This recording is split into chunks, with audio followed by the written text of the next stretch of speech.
Po pobycie na Świętej Górze Grabarce jedziemy do Drohiczyna. Po drodze zatrzymamy się we wsi Anusin na obiad. Do Anusina jest 11 km. Jedziemy na zachód drogą wojewódzką DW 658.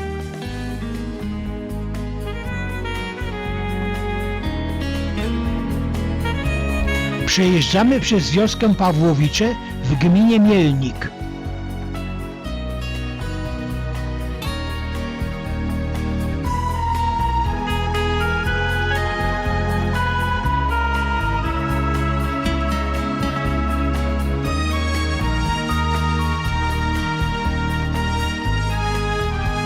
Droga zbliża nas do rzeki Bug, za którą zaczyna się województwo mazowieckie.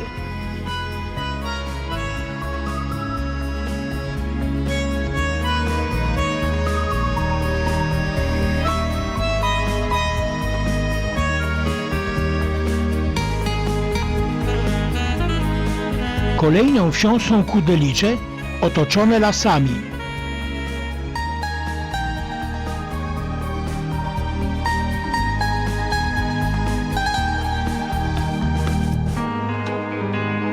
Jedziemy przez tereny, na których znajdował się pas umocnień zwany linią Mołotowa. Zawarty między Niemcami a Związkiem Radzieckim pakt Ribbentrop-Mołotow nie dawał żadnej ze stron gwarancji bezpieczeństwa.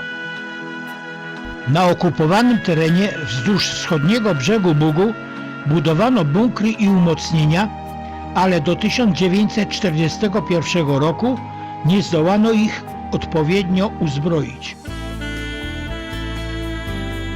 Dojechaliśmy do gospodarstwa agroturystycznego Anusinek, położonego niedaleko wsi Anusin w pobliżu rzeki Bug. Zaplanowano tu obiad i krótki odpoczynek przed wyruszeniem do Drohiczyna.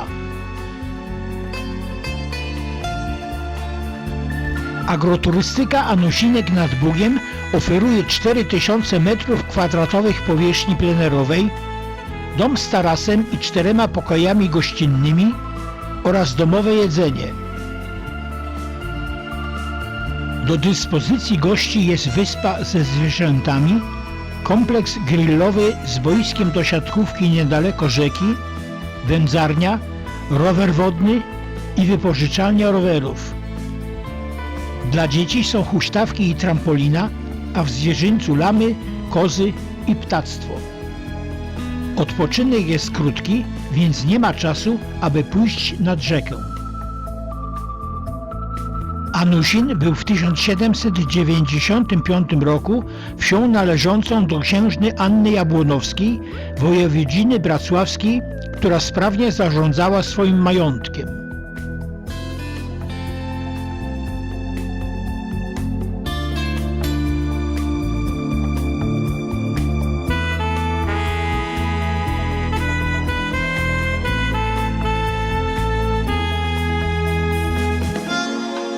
Wracamy na drogę wojewódzką DW 658.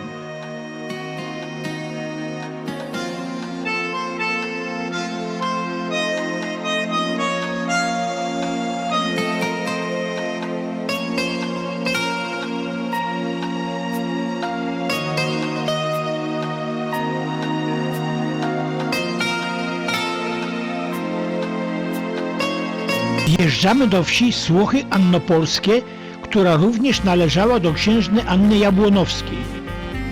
Wieś liczy obecnie około 320 mieszkańców. 26 czerwca 1941 roku żołnierze Wehrmachtu ze 141 Dywizji Piechoty spalili wieś i zamordowali 62 osoby. Był to odwet na ludności cywilnej za straty poniesione w pierwszych dniach wojny ze Związkiem Radzieckim. Wśród zamordowanych znaleźli się Polacy i Białorusini. Spalono co najmniej 70 domów i 169 budynków gospodarczych. Po wojnie wieś odbudowano. W 1961 roku wzniesiono pomnik upamiętniający ofiary tej pacyfikacji, wśród których było zidentyfikowanych 11 kobiet i 2 dzieci.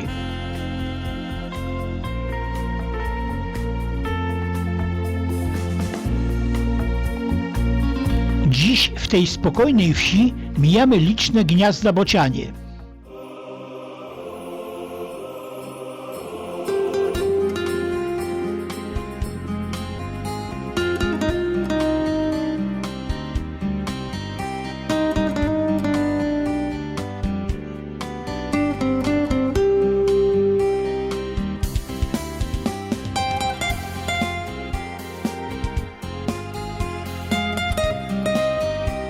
Zbliżamy się do Drohiczyna, miasta, które niegdyś miało wielkie znaczenie w tym regionie.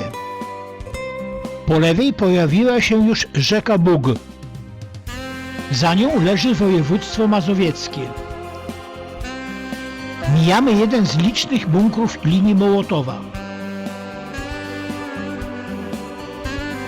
Wjeżdżamy do Drohiczyna, historycznej stolicy Podlasia, który dziś zamieszkuje 2000 mieszkańców.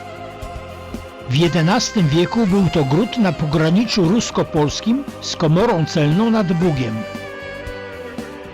W XIII wieku gród opanowała Litwa, następnie przechodził z rąk do rąk. W wieku XV wykupili go od Mazowsza Jagiellonowie i nadali mu prawa miejskie w 1498 roku. Od 1520 roku aż do rozbiorów Drohiczyn był stolicą województwa podlaskiego.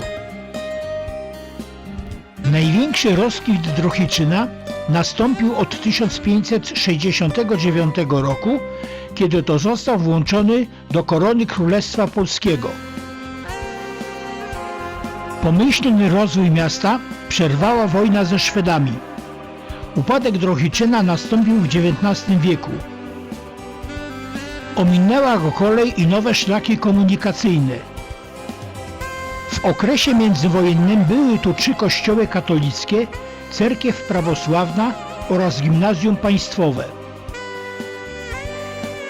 Współcześnie Drohiczyn pełni funkcje usługowo-handlowe dla okolicznych wsi i jest miejscowością letniskową. Z Drohiczynem związany jest aktor Daniel Olbrychski, na cześć którego miejscowe kino nazwano Daniel. W mieście jest kilka cennych zabytków i muzeów, z których część będziemy zwiedzać, zaczynając od Muzeum Diecezjalnego. Przed nami kościół franciszkanów i Muzeum Diecezjalne.